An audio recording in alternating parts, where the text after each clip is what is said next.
Hi, I'm James. And I'm Anthony. And this is Words and Numbers.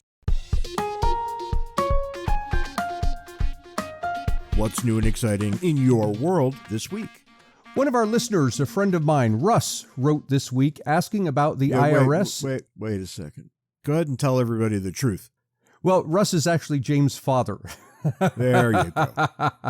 Russ and I exchange emails from time to time, much to James' annoyance. They're always about me in one way or another, and I feel like I'm being cut out of the discussion. Russ wrote asking about the IRS and the Inflation Recovery Act. Let me start off by saying the Inflation Recovery Act doesn't actually do anything to fight inflation. The title is simply marketing. It's going to make inflation worse. Yeah, if anything, it's going to make inflation worse. One of the things it does do, however, is to beef up the IRS. The law calls for an increase in the Irs budget by $80 billion over the course of the next decade. Now, put that in perspective. The IRS's annual budget right now is $13 billion. This is an $8 billion increase on a $13 billion budget. This is a tremendous increase. For all the problems that American taxpayers have with the IRS, everything from calling and not getting an answer to asking a question, getting the wrong answer. It's 50-50. Is it really 50-50? I read a couple of guys who did some research here. It's a coin flip. Astounding. And when it's a coin flip, you shouldn't bother calling. More than that, if they give you the wrong answer, it's just too bad. You follow their incorrect advice and you're still liable for the taxes. Now, for all of the horrible service that taxpayers get, you would think that we would be happy about the IRS getting $80 billion because it's going to mean better taxpayer services. And it turns out, out of that $80 billion, only $3 go to improving taxpayer services. $46 billion go toward enforcement. Now, politicians like to talk about closing loopholes, and enforcement brings this to mind, but the Inflation Recovery Act, in addition to giving the IRS this $46 billion that is going to use toward enforcement, contains $370 billion worth of new loopholes in the form of subsidies and corporate welfare. There you go. Well, what's astounding here is each new loophole creates a new lobbying interest that becomes a new constituent to contribute to politicians' campaigns. Yep, you've diagnosed this perfectly. As much as politicians like to get us all frothed up about loopholes and they promise to close them, the loopholes are actually quite beneficial to the politicians because each one enables them to hide what they're doing. That's right, and everybody should remember this before they start whining about people not paying their fair share. These are built right into the tax code. They're a feature, not a bug. You're crazy if you don't take the deductions you're allowed to take. But more than that, the politicians deliberately designed these loopholes to encourage us to behave in ways the politicians want us to behave. This is the way the whole $80 billion was framed for the public, that this is going to increase the IRS's budget and they can now take down all these billionaires that aren't paying their taxes. Enter Congress Joint Committee on Taxation. The Joint Committee on Taxation is a nonpartisan group that performs analysis for Congress on things like this. They estimate that this $80 billion budget boost will enable the IRS to collect an additional $200 billion in taxes. And that sounds pretty good. At a cost of $80 billion, the IRS is going to bring in $200 billion more. Except here's the fine print. The Joint Committee on Taxation also estimates that up to 90% of that $200 billion in new taxes will come from small businesses making less than $200,000 annually. You and I have talked about this many times before, and we gave this warning, and here it is from the Joint Committee on Taxation. If 90% of these new taxes the IRS is going to be bringing in are going to come from people and businesses making less than $200,000 annually, that means that the IRS is targeting gig workers. It's targeting the guy who makes an extra $10,000, $20,000 on the side by driving Uber, or the couple who have a beach house and they rent it out to make some extra money through Airbnb. The IRS is coming after them. And when we use those words, coming after, that's really what's going to happen here. These new agents have entered a target-rich environment. If you're making $80,000, $90,000, $100,000 a year and you say to yourself, well, I'm finally doing well, that's a lot of money that I make, you just became very interesting to the IRS. Yeah, and more than that, compare the guy who makes 10, 20,000 on the side through driving Uber, compare him to Jeff Bezos. Now, Jeff Bezos hires legions of accountants and lawyers to make sure that his taxes are done correctly, and if the IRS comes after him, those legions of accountants and lawyers will defend him. The guy who's driving Uber, he may not even have filed paperwork, so he's going to have a big problem. These new and exciting moves that they're making are going to make what we would call regular middle-class people very, very upset. One last thing. People are claiming the IRS will use this money to hire an additional 87,000 agents. I'm not saying it's wrong, but it's not necessarily correct either. Here's why. Last year, the Treasury Department did propose a plan to hire that many new employees over the next decade if it got the money to do so. And now, of course, it's getting the money to do so. But not all of those employees would be agents. Many of them would be replacing current employees. And there's nothing in the Inflation Reduction Act that actually requires the IRS to hire anyone. Further, the number of IRS employees who work in enforcement specifically has dropped 30% since 2010, while today half are eligible for retirement. So this $80 billion, even spread over 10 years, if it does result in an increase in the number of IRS hires, it's not entirely clear that it will be a net increase over and above the number that are going to be retiring anyway. I think, the 2010 business, that's when the IRS had fallen out of favor with Congress, right? That's right, it did. Everybody is bending over backwards to try and make these people behave like human beings. And it worked for a while, but you know what's going to happen. It's going to work for a while. They're going to keep everything really quiet. And then over time, it's just going to come back to what it was. Because when you give a bunch of people the authority to dip into other people's lives, it just gets progressively worse. I want to repeat something that we say often. The middle classes in the United States earn twice as much as the top 1%, and they're taxed at half the rate. Politicians know that the middle class is a great untapped tax resource, and they're going to come after us. This, I think, is the first salvo. You simply can't get enough by taxing the billionaires. That's right. We've got an out-of-control government with a colossal budget. We all know that they're not going to be able to pay for a good number of the things that they're doing. This is going to become a very ugly addition to the federal government. So I want to go from talking about decent people to talking about CNN. There's a new boss over there, a guy named Chris Licht. It might be liked.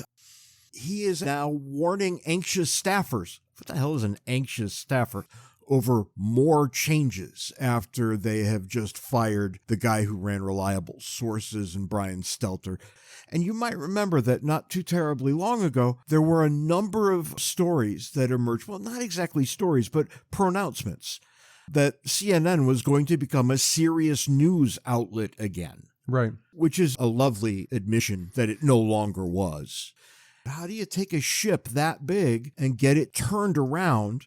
My knee-jerk reaction is that axing Reliable Sources is not the correct way.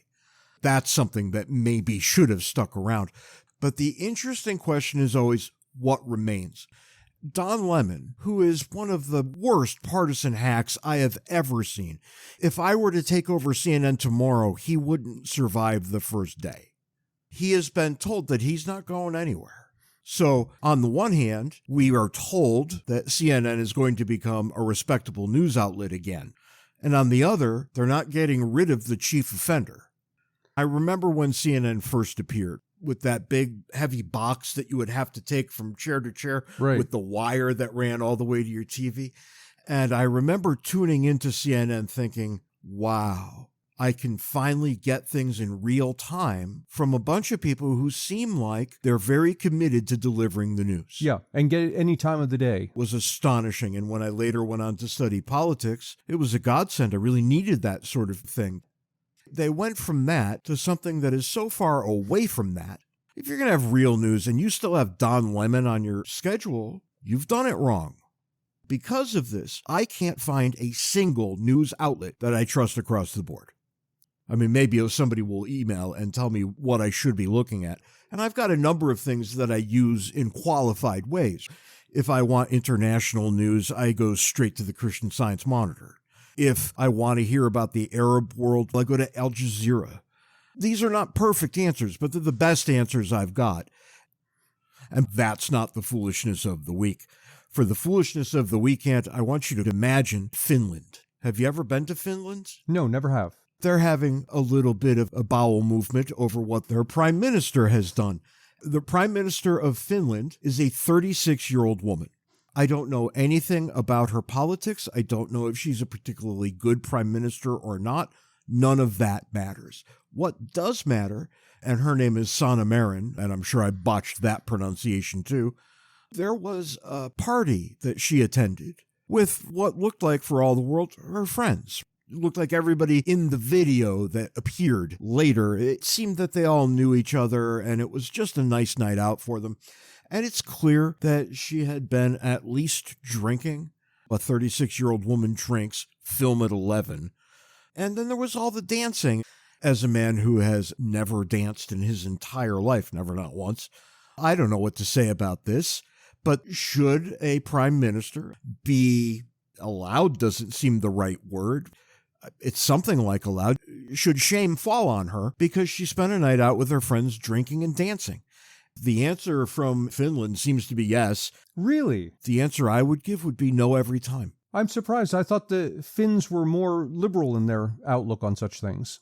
And I'm sure they are, but everybody's got a political enemy, and somebody made these videos public. Why can't a prime minister live her life? I just know a bunch of people are acting to make her life miserable. I don't defend politicians very often, but should a 36-year-old prime minister be allowed to go live her life and have a nice night out with her friends? The answer for me is going to be yes. We give away mugs from time to time to our listeners on Backstage and on Patreon. We've never done it on an actual episode, so let's do it this time. We have these nice Words and Numbers mugs. We'll send it to the first person who sends us an email with the subject line mug. Send the email to wordsandnumberspodcast@gmail.com. To get more Ant and James, buy a copy of our excellent book, Cooperation and Coercion. You can find the paper and electronic versions on Amazon and the audio version on Audible. If you'd like to support Words and Numbers, make your way over to patreon.com/wordsandnumbers, where you can contribute to our podcast-making habits. If you'd like to schedule us to come speak at your event, be it corporate or educational, or have James officiate at your wedding, send us an email at wordsandnumberspodcast@gmail.com. Do you remember when political correctness was all the rage? This would have been like late 80s, early 90s. Yeah, early 90s. I remember being at UConn during those years. For the most part, I really enjoyed my time at the University of Connecticut. I thought it was just great. Would have been a lot better if I wasn't working 60 hours a week, third shift, but we all pay for our sins in different ways. I was a little older, 3 years, 4 years older than the normal undergraduate. And those years made a critical difference in what I was willing to engage professors on. Mm-hmm. I wasn't of a mind to just roll over and mark as correct everything that fell out of a professor's mouth. And I would occasionally pick on them, and they would occasionally pick back. I remember a red sociologist, out of the closet red sociologist, who would refer to me very typically as Mr. Reagan in the front row. And then, of course, peals of laughter would erupt in the lecture hall, and I was supposed to sit there feeling embarrassed. And then a strange thing happened. They came up with a rule at the University of Connecticut, a rule against what they called laughism. Putting someone on the spot so other people laugh at them. That's correct. Yeah. When I would bring that up with the sociologist, he would say, well, that rule isn't for you. Yeah. It's for other people. You started to realize that political correctness was a strange animal. The people who pushed it called it political correctness. And then the people who worked against it called it political correctness. Mm-hmm. So it was both a happy and a sad term, depending on which side of the debate you found yourself. And I submit that we've got the same thing going on now. But I'm going to get to that in just a minute or two, because there's an intervening period, I think, that's every bit as interesting. and it surrounds what we would probably call green politics, where you're not allowed to have some other opinion. And then this trickled into markets. And all of those corporations the environmentalists were calling evil 10 minutes before were now getting on board with green initiatives. And everywhere I look, I see all kinds of green initiatives. And I ask myself, do the people running those corporations really value those things? Or are they doing what they're doing in order to placate a bunch of very loud people so they can make a bigger profit? I imagine there's a tremendous amount of the latter. Yeah, it's the second. Look, companies give us what we want, and if what we want is greenism, that's what they're going to deliver. I've got an interesting story about greenism that just occurred in my own kitchen. We have a refrigerator that's 15 years old. One of these ones has the water and the ice and the door type thing, and it starts acting up. The guy comes out and looks at it and he says, yeah, there's something blown here in, he says one of, right? The computers. I mean, how many computers are in a refrigerator? Apparently there's more than one. He says one of these computers has blown, and he said, I can replace this one device here, and it might work, it might not. If it doesn't, I'm going to have to go replace the others, and if that happens, you've spent more money than what it would cost you to buy a new refrigerator. And I looked at him, I said, this is astounding. Why is this costing me so much? And he said, hey, you got a good run with this refrigerator. It lasted 15 years. I said, what do you mean a good run? No, that's right. Yeah, he says 6 to 10 years is the usual. And I said, hang on, buddy. I've got a refrigerator out in my garage that I bought in 1990, and it's still running perfectly fine. He said, yeah, the problem is with all of the green rules that exist, the refrigerators have to be energy efficient and and that requires computers to monitor them. And because of that, they simply don't last as long. Now, stop and think about this for a minute. What kind of green initiative is this to say that you've got to design your refrigerator to be, I don't know, pick a number, let's say 20% more efficient, but in doing so, the thing lasts for 1/3 as long as it would have. Now we got to build 3 refrigerators where before we only built 1. And let's ask the follow-up question. How do we feel about landfills filled to the top with broken refrigerators? Right, exactly. So whatever the green initiative was, it's not working. Well, yeah. But it looks like it works in years 1 through 6. That's the thing. You look at the short term, everything looks great. That's right. But look at the long term, and you're actually making the environment worse. That tells me that people are acting for the purpose of appearance. If they really cared about the thing, they'd be thinking long term. Well, hang on here, because I think that criticism is easily leveled at, in this example, the people who produce the refrigerators, the people who sell the refrigerators. I think they're going to throw up their hands and say, well, this other group of people thinks they want this, and they think it so hard that they're not going to buy any other kind of refrigerator we make.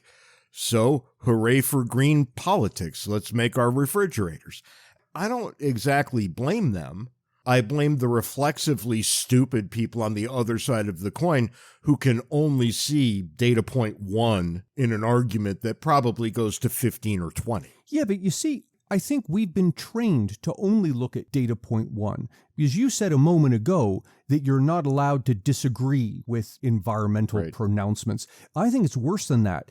You're not even allowed to question them. Not saying I disagree, I just say, okay, where'd you get these numbers? How do I know this is true? And so consequently, we've been trained not to question when we're told something like, this refrigerator is better for the environment. Yeah, no, I remember one of my children, not going to point out which one, but having done some time in scouting, looked at me and said, why do you hate the earth? What do you hate, right? What the f is that all about? Right. You know who hates the earth? No one. It's this kind of nonsense that gets driven into people. And my kids were homeschooled, right? They picked this up somewhere else. Imagine if they had been subject to state power in the government school system. God only knows how bad that would have been. But you say they're homeschooled. Let me give you what I'm observing from people schooled in the public school system, and I include my own children here. They've come to believe as young adults that the planet's not going to be around another generation from now. Sure. And consequently, they've got this horribly depressing outlook on the future. And again, they're taught not to ask, because you ask for evidence, you must be on the other side. And that kind of gets us to where we were lumbering, and that's wokeism. Like political correctness, woke as a term was coined and used by the people who began this movement. And then the people who stand astride that movement also decided to use that term, only to them it's insulting. So we've got the woke and the woke, depending on how you care to look Right. at this. I think it also plays out in the news, and you start seeing how various minorities have been treated in various communities. I'm thinking especially about blacks who have been killed by police officers across the country. Everything that comes next is not about that. Mm-hmm. I want to talk about entertainment, which colors our interpretations of many, many things on such a subliminal level. I'm thinking specifically of movies and television. When we think about pop culture and how that informs our day-to-day life, we're almost always talking about movies and television. Chris Pratt made a lot of money and a lot of fame on the TV show Parks and Rec, where he played kind of a doughy doofus. Then he got really ripped and found his way into the Marvel universe, Right. and then found his way to executive producer status over at Amazon, and he made a terrible movie called The Tomorrow War. And then he made this TV series, as executive producer of this series, The Terminal List. I saw this Rotten Tomatoes thing that 30% of the critics, maybe even less, gave it any credit at all, whereas 95% of the audience did. And I thought, okay, something is amiss here. Audiences and critics never fully agree. When the critics all said Schindler's List might be the best movie ever, people watched it and said, yeah, I don't want to talk about that anymore. Mm-hmm. And I think that's a perfectly reasonable thing for both groups to be saying. The people whose job it is to tell us what is good and what is not, well, they're going to have a different take on what we, the consumers of that product, think. But it's never that far apart. There's a bit of a delta between the two groups, but it's only a bit of one. If the critics think that something is unbelievably good, so's everybody else, on balance. And yet, with the Terminal List, not even close. And I thought to myself, well, maybe I should watch this Terminal List and see what the hell's going on. And I did. And I'm with the audience on this one. Was it great? No. But it was very, very good. I sat there in rapt attention watching it. And what made it good? It's a story about a guy who's with his platoon, and they get set up and they all die except for two of them. They get back to the U.S., one of the two dies, and Chris Pratt looks at the evidence and said, that's not a suicide, that's a murder. And everybody's telling him he's crazy. Well, turns out he's not crazy, and it was. And before you know it, Chris Pratt's wife and his daughter are killed as well. And this sends him off on a one-man wrecking crew of a series where he unpacks everybody who had anything to do with it. It is incredibly satisfying. There's something about watching a vengeance story that really hits home. This has been an element of our entertainment for a very long time. So what's the problem? Why do all the critics hate it so much? It's not exactly pro-military, but it's not anti-military either. It presents that universe the way that most people would seem to think that universe exists. It's not anti-violence. And apparently, any movie that's made now that doesn't discourage violence in all of its forms is a problem. Well, I don't think it is. I like watching movies, and this kind is way more interesting to me than the men who sip their coffee at the corner coffee shop, debating things for whatever passes as friends. I don't find any of that amusing in any way. If I want to see that, I'll go down to the coffee shop on the corner. Right, experience it firsthand. That's right. I want to see something fantastic. Mm-hmm. And it occurred to me that a lot of the movies that have been made since we've been back in theaters, remember, we didn't go to movie theaters for, 2 years? Right. And we would find things streaming on HBO Max or whatever. Somehow it's not the same experience. When we finally got to go back to the movies, a bunch of turkeys got released, movies that I would go see and think, how many people had to greenlight this before it made its way into my wallet? Right. And then there was Top Gun, the sequel. Did you like it? Loved it. Really? And here's the weird part. I never even watched the first one. Oh, the first one's superb. I never even saw it. It didn't matter to me all that much. I guess I'm a fan of Tom Cruise, looking at the movies that I like, but I don't have a knee-jerk reflexive love for everything he does. I think he's kind of a strange guy, and I don't know that I would want to hang out with him, but his movies are entertaining. If you think about the second one, you're not even allowed to know who the enemy was. Right. No group or country was ever mentioned.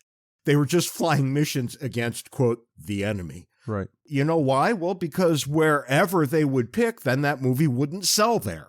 If you say the Iranians aren't going to let that movie into their theaters. Right. Good business decision, kind of like the Walmart Green Initiative when it comes right down to it, right? Yeah. And why was that movie so successful when it didn't adopt any of the woke tropes that we're being told we must experience? I think the short answer is that regular people don't really think that. Mm-hmm. Regular people enjoy a good story. They go out for entertainment, not to be preached at. And it doesn't matter whether the characters in that story happen to be this race or that, this gender or that. What matters is that the story is outstanding. I routinely watch movies in which there are no white characters, the same way I routinely watch movies in which there are no black characters. Now, almost every movie is going to be somewhere in the middle of those two extremes, but neither of them matters to me very much when I think about the story. Now, maybe certain groups have been very underrepresented over time. I think that's a reason to try to tell different stories. It's not a reason to shoehorn people into pre-existing ones. It's interesting you say that because I was watching a Jane Austen film just recently. This one was made just a couple of years ago, maybe even last year. And the setting is 19th century England. The actual setting historically were all white people. And the director cast people of color. And at first it's jarring that I'm thinking, okay, this is great. Why should you be concerned about a black actress playing a role of a white person or vice versa if none of that is relevant to the storyline, which it isn't. Until, as the movie went on, I found myself getting more and more annoyed. And I realized why. It was because the number of people of color that were cast in the film were out of proportion of the number of people of color who exist in the general population. Not to say that I have a problem with that one way or the other, but what it did do is it screamed to me that we're doing this for appearance sake. That's right. Rather than simply saying, okay, we're going to be colorblind in choosing our actors, actresses, choose whoever's best. No, this was going to the extreme of we're deliberately going to show you how woke we're being.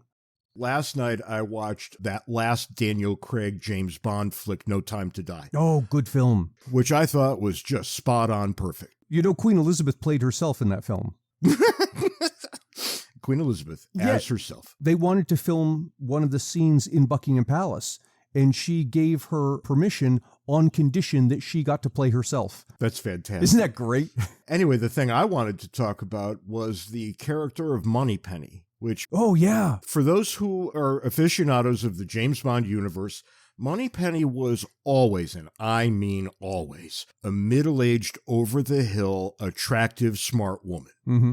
And she was sweet on James Bond. And very clearly never had a chance with him, but he was sweet back to her. Yeah, that's right.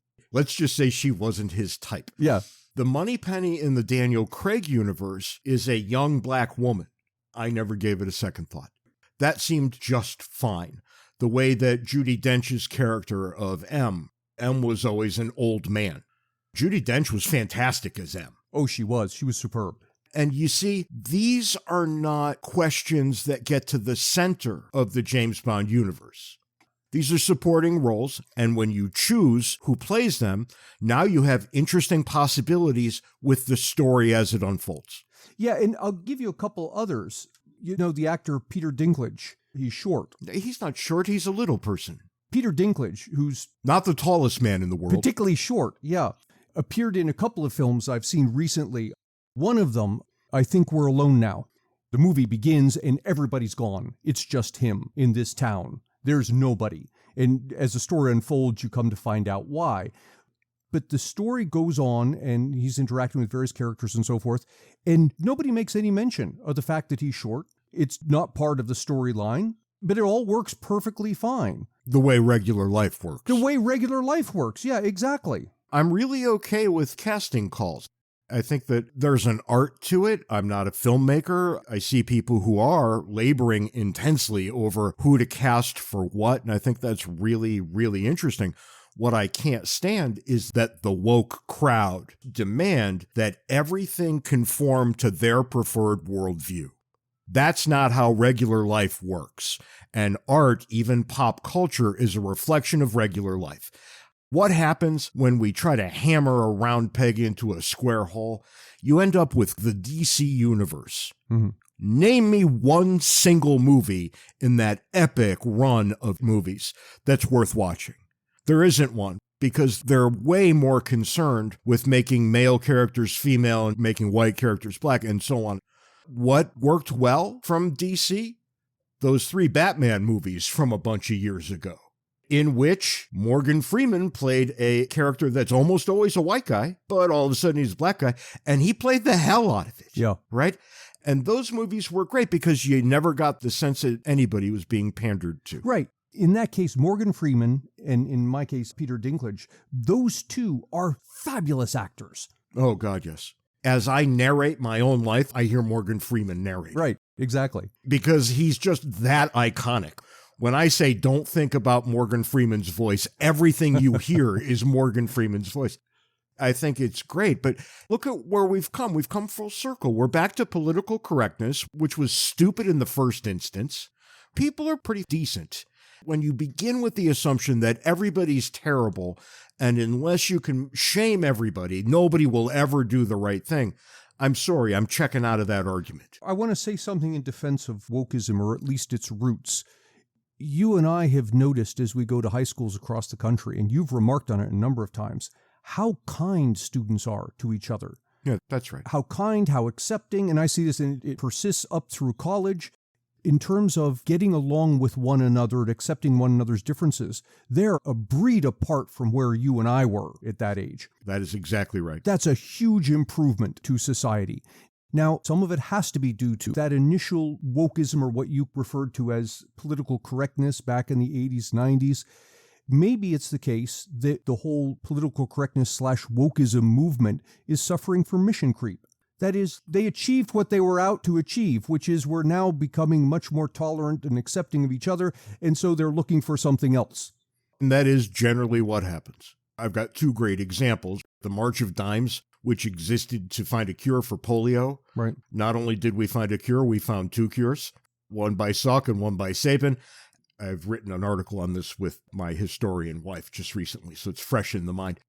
The second is the Mothers Against Drunk Driving, who campaigned for a uniform nationwide standard for drunk driving, which they achieved.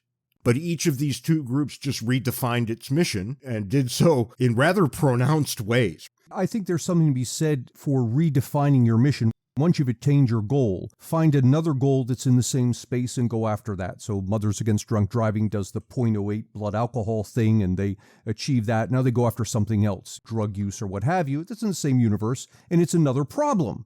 But we have achieved great strides in breaking down barriers between people.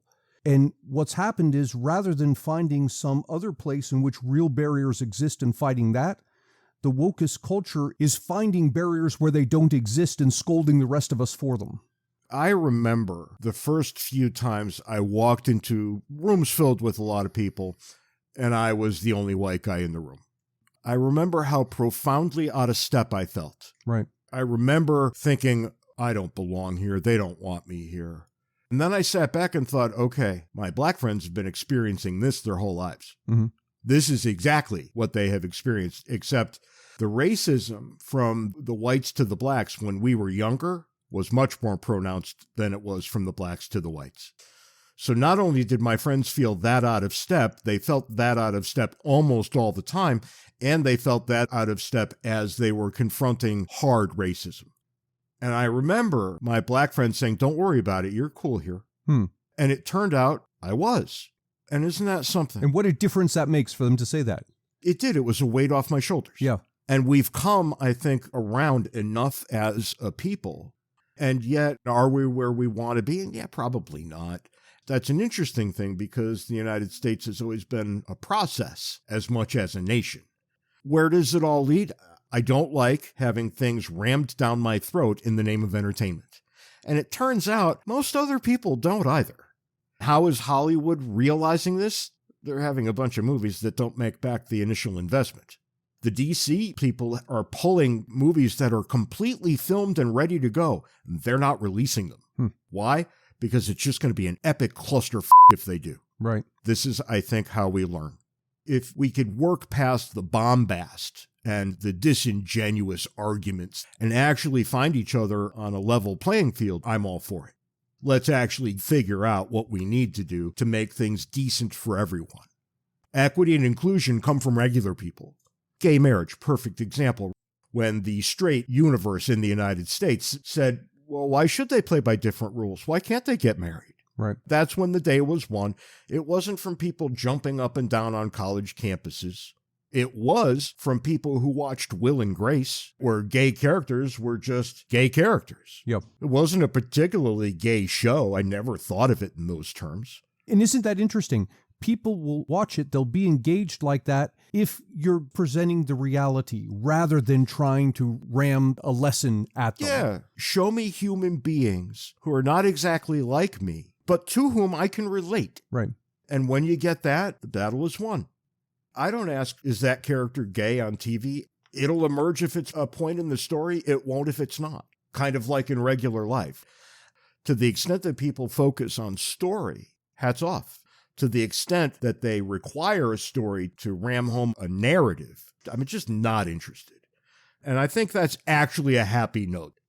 I predict we will get plenty of hate mail this week, which you can send anytime you want. I delete it as it comes in. Matter of fact, I've set up a rule to delete it as it comes in.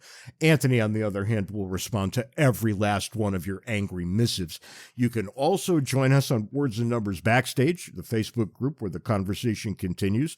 You could and should follow us on Twitter because we play around there every now and again during the week. And check out our new website, wordsandnumbers.org. where you can find all kinds of stuff from our books to our videos to audio books to James smoking stories and TikToks, and you can even donate to us. It's swell how you work in that last thing to keep me from saying what I'm about to say.